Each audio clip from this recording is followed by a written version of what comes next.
Selat Malaka. Jalur sempit yang kelihatannya tenang, tapi di dalamnya menyimpan drama perebutan kekuasaan paling panas di Asia Tenggara. Setiap hari, lebih dari 200 kapal raksasa lewat sini, barang miliaran dolar melintas. Tapi, pertanyaannya, siapa yang sebenarnya berkuasa di sini? Indonesia, yang punya garis pantai panjang tapi anggarannya cekak? Malaysia, yang sibuk bangun citra abang regional? Atau Singapura, negara kecil yang pelabuhannya ngatur separuh perdagangan dunia, padahal wilayah lautnya segitu-gitu aja. Dan yang lebih gila, negara-negara besar kayak Amerika dan China pun ngintip dari jauh, siap turun tangan kapan aja. Mereka nggak peduli siapa yang tinggal di sini. Yang penting, Selat Malaka aman buat kepentingan mereka. Kita pikir ini sekadar soal peta, ternyata ini soal harga diri, kekuatan militer, dan siapa yang diam-diam dikendalikan oleh siapa. Dan yang paling nyesek, Indonesia, negara kepulauan terbesar di dunia, justru bisa jadi penonton di perairannya sendiri. Kita kupas semua kebusukan dan fakta tersembunyi di balik perebutan Selat Malaka. Tapi hati-hati, makin kamu tahu, makin kamu sadar siapa yang paling dirugikan dalam diam. Selat Malaka itu bukan cuma laut sempit yang memisahkan Sumatera dan semenanjung Malaysia. Ini urat nadi perdagangan global. Setiap tahun, lebih dari 90.000 kapal lewat sini. Dan bukan kapal kecil, tapi tanker raksasa yang ngangkut minyak, gas, kontainer barang dari Cina ke Eropa, dari Jepang ke Timur Tengah. Ngomong-ngomong, 40% perdagangan dunia lewat sini. Yes, kamu nggak salah dengar. Jadi kalau Selat Malaka tiba-tiba lumpuh, dunia bisa panik. Harga BBM naik, logistik hancur, dan ekonomi global bisa demam tinggi. Pentingnya Selat Malaka tuh sama kayak leher botol di tengah jalan tol. Sempit, padat, tapi siapapun yang bisa ngatur leher ini, bisa ngatur aliran uang dunia. Secara geografis, Indonesia punya bagian penting dari Selat Malaka, Kepulauan Riau. Tapi pertanyaannya, apa kita benar-benar menguasai perairan kita sendiri? Anggaran TNI AL kita masih kalah jauh dibanding Singapura. Teknologi pengawasan laut kita masih pakai sistem yang kadang-kadang mati sinyal. Dan jangan tanya soal patroli rutin. Jangankan menjaga, buat ngisi solar kapal patroli aja kadang ngemis ke pusat. Kita ini kaya raya, tapi kelola laut kayak orang miskin. Uang triliunan lewat depan rumah, tapi kita cuma kebagian suara kapal lewat. Tragis? Jelas, tapi begitulah kenyataan. Malaysia cerdik. Mereka punya wilayah di sisi barat selat. Mereka sadar nggak bisa ngotot kayak Singapura, tapi juga nggak selemah Indonesia dalam pengawasan. Jadi mereka ambil posisi tengah, main aman, jaga citra, dan berkoalisi. Jangan salah, Malaysia sering gabung dalam latihan militer gabungan. Kadang sama Indonesia, kadang sama Amerika. Ibarat main catur, mereka jago ngatur posisi pion. Maju dikit, mundur cantik. Dan mereka lebih tenang karena tahu, selama Indonesia sibuk ngurus konflik dalam negeri dan Singapura sibuk jadi pelabuhan super, Malaysia bisa nikmatin ketenangan di antara dua gajah yang bertarung. Sekarang mari kita bicara tentang bos kecil yang kelihatannya imut, tapi punya cakar runcing, Singapura. Negara kecil ini mengelola salah satu pelabuhan tersibuk di dunia. Mereka punya radar laut canggih, armada laut modern, dan kerja sama militer yang bikin Amerika tersenyum.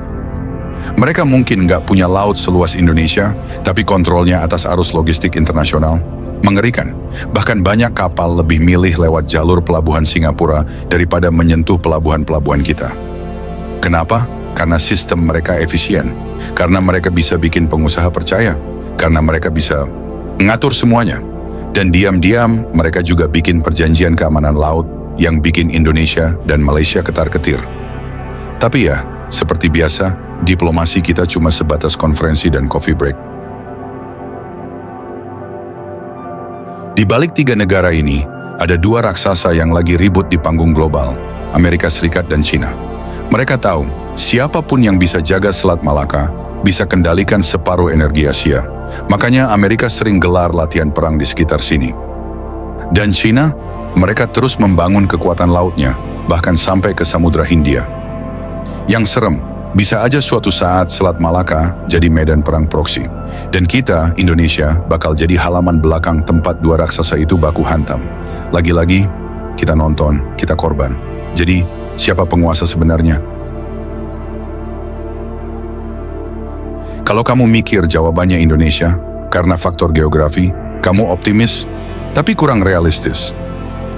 Kalau kamu bilang Malaysia, ya bisa jadi, tapi bukan mereka yang ngatur lalu lintas kapal dunia. Kalau kamu sebut Singapura, mungkin kamu dekat, karena secara sistem, kekuatan ekonomi, dan jaringan, mereka yang paling siap dan disegani. Tapi kalau kamu tanya siapa penguasa sejati Selat Malaka, jawabannya adalah siapa yang paling diuntungkan dan paling bisa bikin keputusan tanpa izin tetangga. Dan itu seringkali bukan kita. Lucu ya, kita punya laut tapi nggak bisa jaga.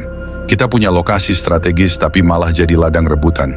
Kita bangga sebagai negara maritim, tapi kapal asing lewat begitu aja, dan kita cuma bisa ngitung dari bibir pantai. Selat Malaka seharusnya jadi simbol kekuatan kita. Tapi yang terjadi justru jadi simbol kelemahan kita dalam membaca peta zaman. Saat negara lain sibuk memperkuat pelabuhan, armada laut, dan diplomasi dagangnya, kita masih sibuk debat receh soal bendera di TikTok, soal siapa yang lebih nasionalis di kolom komentar. Padahal realitasnya, laut kita sedang diambil pelan-pelan, bukan dengan senjata, tapi dengan sistem. Dan sayangnya, kita belum siap melawan.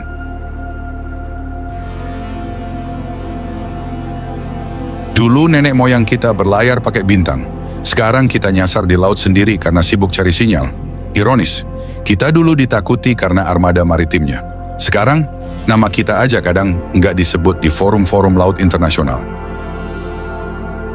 Padahal bangsa ini lahir dari laut, tapi sekarang laut kita dijaga negara lain, diawasi kapal asing, dan dieksploitasi atas nama globalisasi. Kita bilang ini strategi diplomasi, padahal aslinya kita nggak sanggup hadapi tekanan. Bangsa besar itu bukan dilihat dari seberapa sering dia ikut konferensi, tapi seberapa kuat dia jaga batasnya. Bukan dari seberapa banyak slogan tentang kemaritiman, tapi dari seberapa nyata kekuatan lautnya. Selat Malaka bukan sekadar perairan, dia adalah cermin. Dan dari cermin itu kita bisa lihat, apakah kita benar-benar penguasa wilayah kita, atau cuma bayangan samar di peta dunia. Kalau kamu juga geram dan sadar betapa pentingnya kita bangkit sebagai kekuatan maritim beneran, bukan cuma di buku pelajaran, klik like, tulis opinimu di kolom komentar, dan share video ini ke semua orang yang masih mikir Selat Malaka itu cuma nama di peta. Karena kalau bukan kita yang buka mata, jangan salahin siapa-siapa kalau nanti kita benar-benar jadi penonton di laut sendiri.